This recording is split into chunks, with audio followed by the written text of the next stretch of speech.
Hi guys, my name is Kat Navarro Lee, and I am doing some interviews that I like to call Faith and Flow, where I interview folks in the entertainment business about their career and also about their faith and belief in God and how those two intersect and about those divine moments that they know it was God. Today I'm interviewing Gina Sims, who is an actress and host out here in Los Angeles. And Gina has some really interesting stories that just kept me on the edge of my seat. So Gina had left the entertainment business for a while. She had had some bad experiences, but she felt called to come back later. And the way in which she got back in and worked for Pureflix, her stories were just very like, wow, unique and inspiring. So thank you so much for watching. Follow Gina on social media. And if you like this, please subscribe and share with others so that someone may be inspired by her story. Thanks, guys. Get me dressed for the day. You look great, by the way. You look amazing. Your new mama. Oh, thanks. I wanted to interview you and I was so excited because I remember when you were telling me about your story of how you took a break from being in entertainment and then you felt really led and called to come back, and there was different circumstances that just kind of came together, and it just all seemed like it was meant to be. And so I wanted to hear more again about your encouraging story and getting back into the industry after being gone for a while. Kind of came back kicking and screaming, but God has a kind way of doing things, I guess. Yeah, I took a long time off. I love the entertainment industry, but what was coming to me in my 20s was just, bottom of the barrel crap, basically. Yeah. And at the time, I didn't know how to advocate for myself. I didn't know how to say, no, I don't want to do that. I didn't want to make anybody mad. So I just kind of left thinking the entertainment industry was just, there's nothing good in it. Mm-hmm. And so I got a job with Radio City. I'm a professional dancer. So I got a job with Radio City and I danced with them for a long time. And then I met my husband. We got married. We moved to San Diego. I opened up a dance school. So everything was kind of on hold with the entertainment industry acting that way. And so I just raised my kids, had my dance school, and then we sold my dance school in San Diego. We moved to Orange County. I opened up another dance school. Oh. Had that for about 4 years, sold that, and then my oldest son is in high school, and I thought, I got to stay home. I got to see my kids. Yeah. So that was the goal, was selling the school and just being home for really the first time.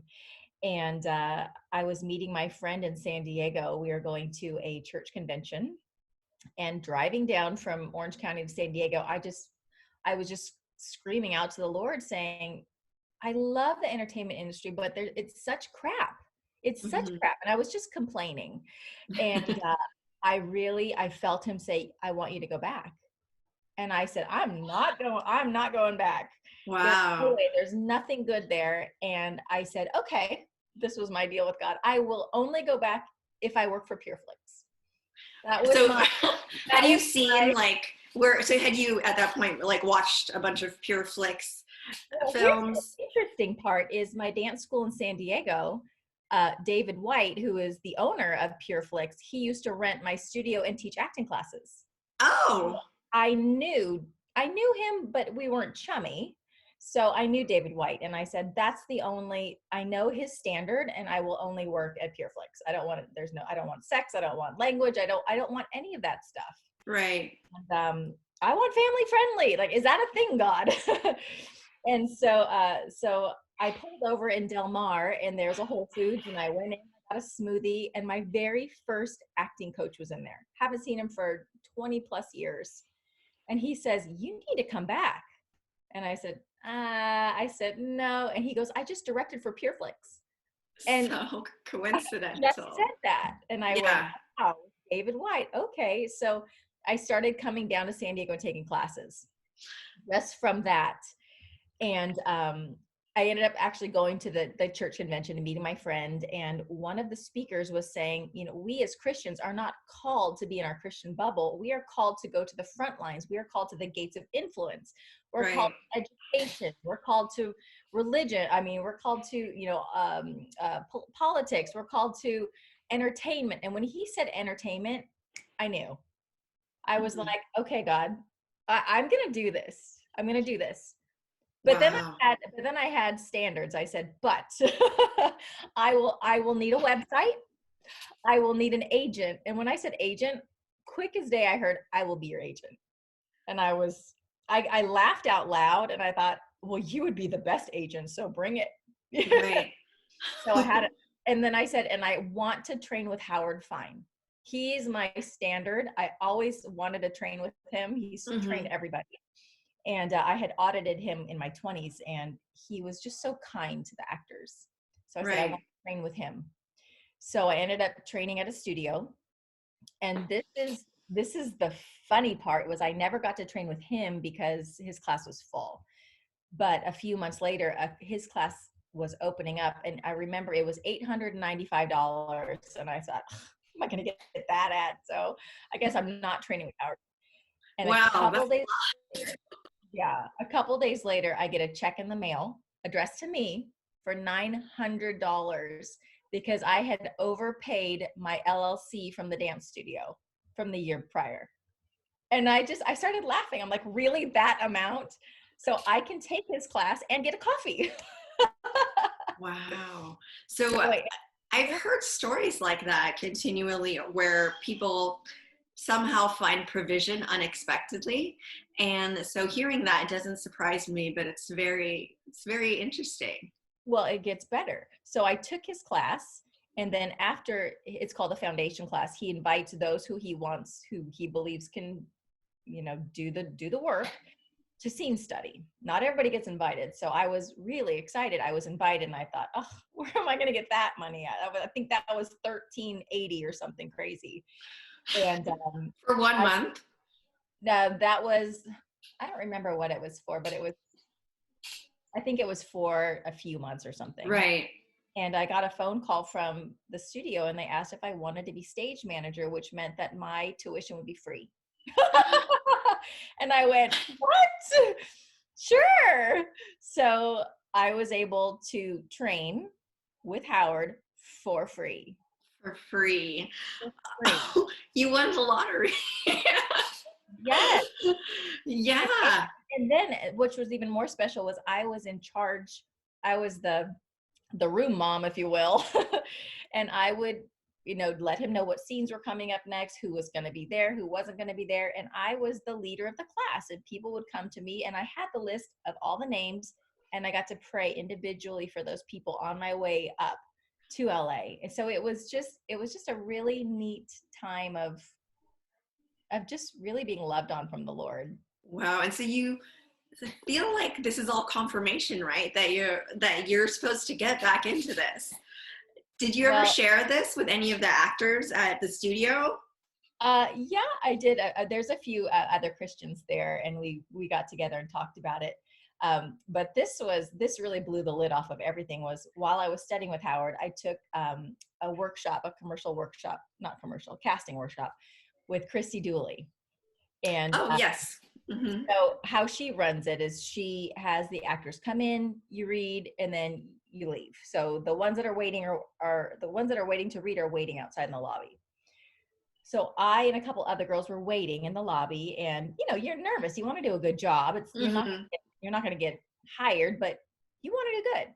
So I was nervous, and I went in and I read, did the best I could, and then I came out, and that feeling of like Yeah.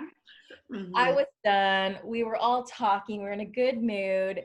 Who walks in? David White, of all people. And here I am in a mood of, and I looked at him, I go, David White.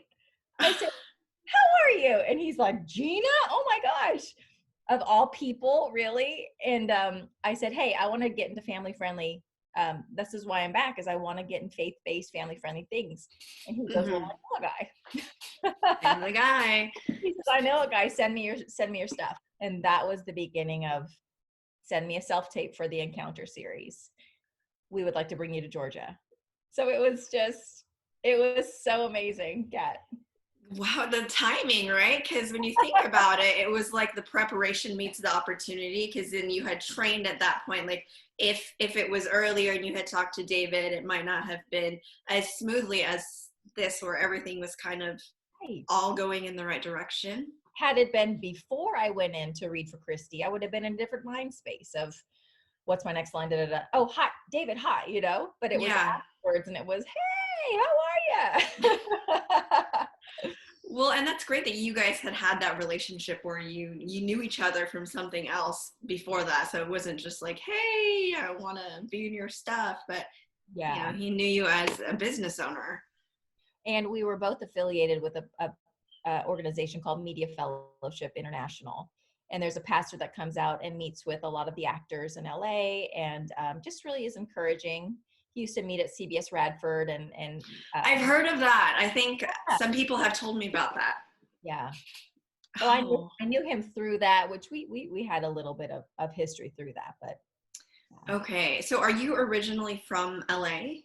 San Diego. Okay, that's so funny. I actually lived in San Diego for years because I went to UC San Diego and I met my husband in San Diego. Oh, wow. Yeah. Did you have a church out there? Yes. Well, I grew up Catholic. Me too. You did? Hmm. So I grew up knowing about God, but not knowing him. Yeah, a lot of people I know have that kind of same story where they didn't feel like they had a personal relationship and didn't really dive deeply into that kind of one-on-one with Jesus. I tell people, I remember as a little girl seeing Jesus on the cross in church and thinking, oh, that poor guy. Yeah, right. Like, oh, wow, Or feeling guilty or something, right? help him. But I never knew the power that he had or the authority or even why he died on the cross.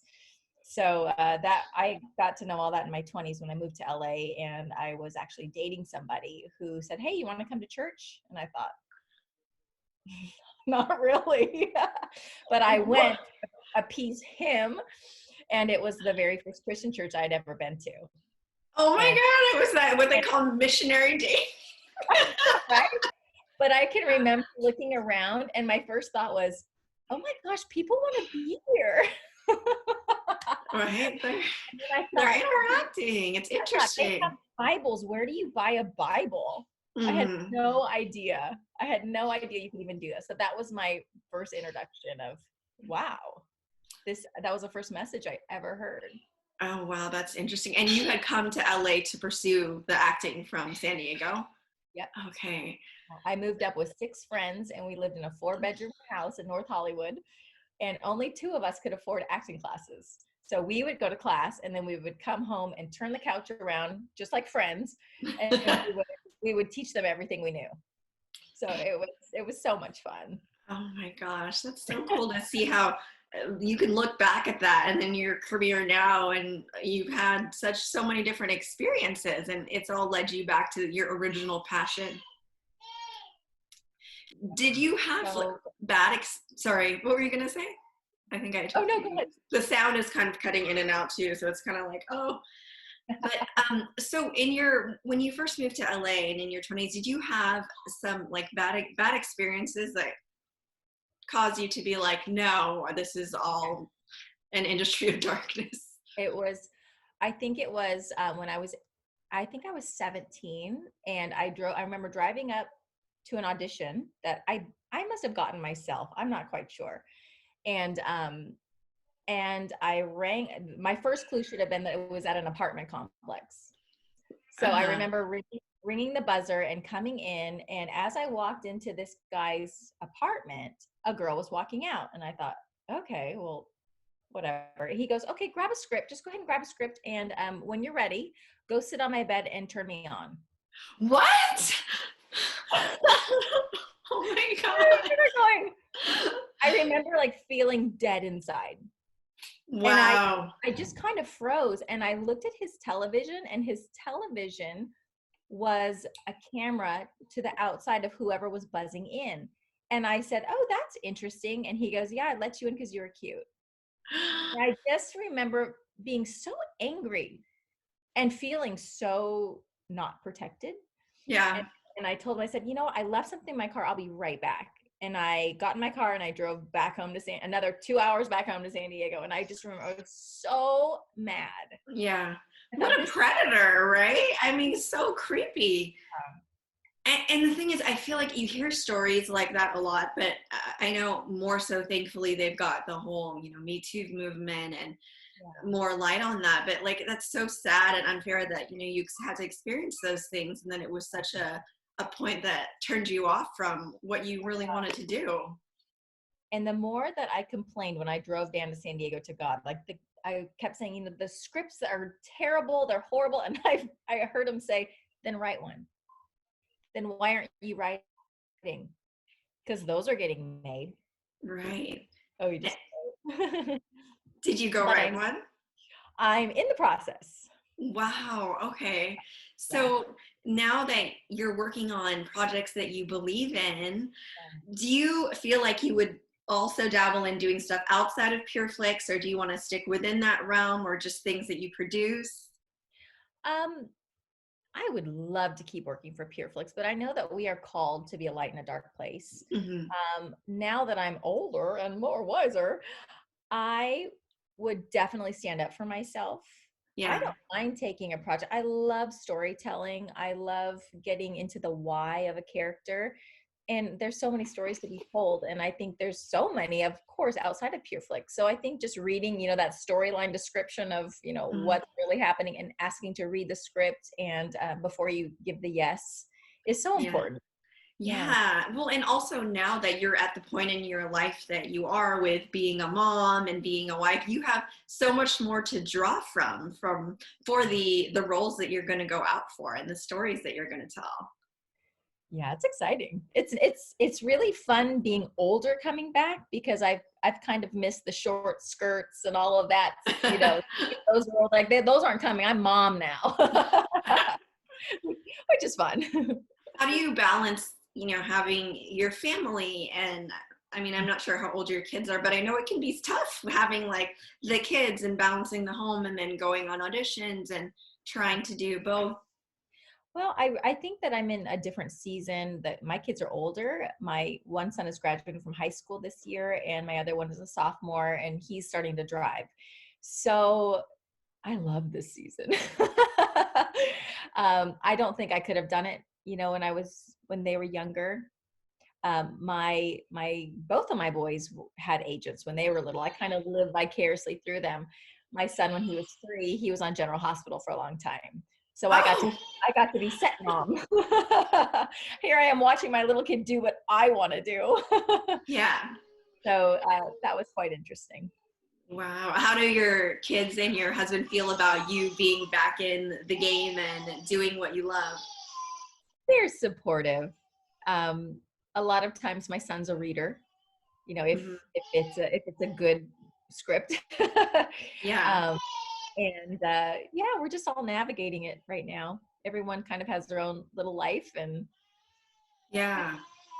it's really fun to be back.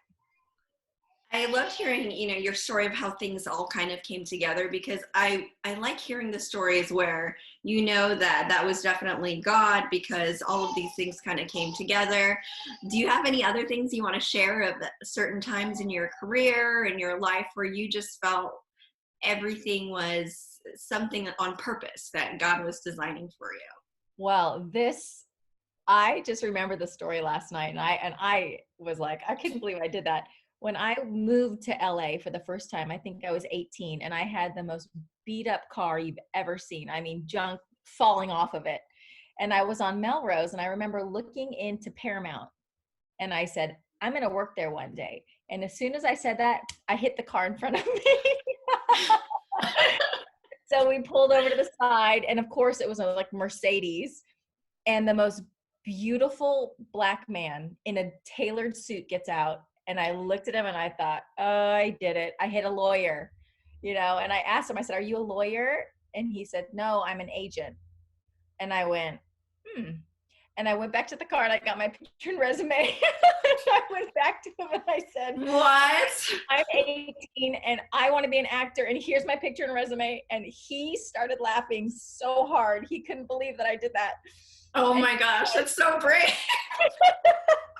he says, well, I'm a literary agent, but we do have a theatrical agent. So I will give this to them and see if they're interested. And that's how I got my first agent. Oh my God, after crashing into his car. What? So I'm assuming you didn't completely wreck his car then. No, there was actually no damage. And I think he probably looked at my car and thought, this girl doesn't have two pennies to rub together. So I love that story because I remember the first time I went, it was at a place, I don't think it's there anymore. It's called The Agency. And it was on Avenue of the Stars. And it was this amazing agency. And I walked in and Scott Baio was there. And I thought, oh, I have arrived. And that was my first introduction to having an agent. Wow. Hitting him with my car. That is hilarious. That is so crazy to hear that story. Silly things like that have happened. I won the Price is Right Showcase Showdown without ever having watched The Price is Right before in my life. Yeah. Relying completely on the audience. How fun. Seriously. Yeah. I feel like a lot of these stories that we have when we have this dream or this passion for something, things end up working out in like weird, hilarious ways that you don't expect. I always say God has the best sense of humor. The best. Wow. So Gina, for the projects, your next project or what you want to write and create yourself, what kind of role would you want to do? Wow.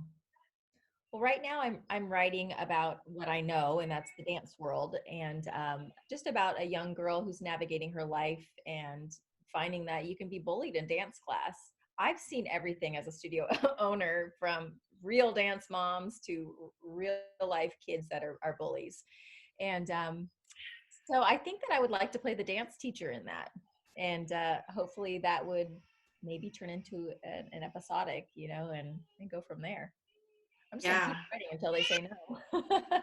Yeah, well, and also it's like that fluidity of when you're writing from your personal story and you've been there, then it's very real, because sometimes you see things and you're like, did they have to hire a consultant to really find out, is this the lawyer room, or in a courtroom did they hire a consultant? But you're speaking from your own personal experience. So yeah, it's just fun learning new things and putting yourself out there. I love Zoom. I've taken so many Zoom classes.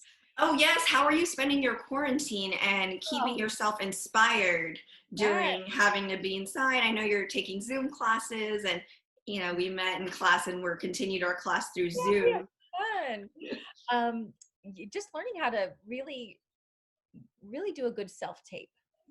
From we as actors now have to be hair and makeup, lighting, editor, director, set designer. I mean, there's so much. So just really honing that together and just meeting a lot of people. Yeah. What's fun is you and I are like-minded, because not only do we have God in common, but we love to make believe and storytell. Yes. And I feel like during this time of quarantine, it's kind of brought some people closer together, of really being intentional about having those Zooms with their friends, or being more intentional about their classes. Yeah, meeting your neighbor. We really had never sat down and talked to our neighbors, and we went out there and sat out chairs, and everybody's social distancing and their dogs are running around. We had the best time. Yes. So your quarantine is actually not too bad. Well, my husband went to culinary school, so we're all getting fat. You're so lucky. That person to be quarantined with. Oh my gosh. Yeah, that's so great. I've had to learn, because I am not domestic. I've had to learn. I have an Instant Pot, but that's been a process. Are you cooking a lot for the little one? She's eating solids now because she's one, and so she likes sweets. She likes all kinds of stuff, and I still try to make her healthy food. But sometimes she's like, "Ew, too healthy." She's, I try to give her my broccoli soup I made, and she's like, she's like, let's go out. "Yeah, yeah." So it's been a journey. Wow. Well, thank you so much, Gina. I really appreciate it, and I feel like your story is very encouraging for different actors or anybody really who has a passion about something and wonders when wonders about timing and family and all that stuff, and how with your story it came together. And it's all about timing too, and that our plans don't always happen when we think they are, but that our life has a specific timeline on God's purposes. Yes, and I just would encourage anybody watching it, if being in the entertainment industry is on your heart, just give it all to God. I mean, we don't walk by logic, we walk by hope. And Mm-hmm. our hope is in God, and wherever He's going to put us, whether it's a in a cubicle or anywhere, we have a job to do. Look for the one. That was my whole mission when we went to Atlanta, was let's look for the one. We had a whole day where we wrapped early, and I had 3 other actors from Los Angeles, and we were like, what are we going to do in Georgia? There's nothing to do here. We were in this little tiny city, and I said, let's go on a treasure hunt. Let's go find who God is highlighting and see what we can do. We don't have to even pray for them. Let's just go be Jesus. So Yeah. we found this one guy, and we just asked, what was going on, and he had just lost his wife, he lost his house, he lost everything, and he just needed encouragement. He needed Mm-hmm. someone to just talk to him. And Right. we became friends on Facebook, and we still talk today. You I'm like, probably changed that his life. well, I told everybody, so that's probably the only reason we came out to Georgia. It wasn't about filming, it was about meeting that guy. Yeah. I feel like you never really know with any project that you do, whether it's acting or just things in daily life, that if you can inspire, encourage, and uplift somebody, even just like one person, then you've fulfilled part of God's plan for your life. Yeah. It's usually never about what you're doing. It's about the people around you that Yeah, you're with. right. The bigger picture. Yeah. Yeah. Partnering. You got to partner with God. It's so fun. Well, thank you, Gina. You are just very encouraging and delightful. Thank you so Oh, much. love you, Kat. Thank you. Let's talk again soon. Okay, sounds good. Bye. Okay, bye.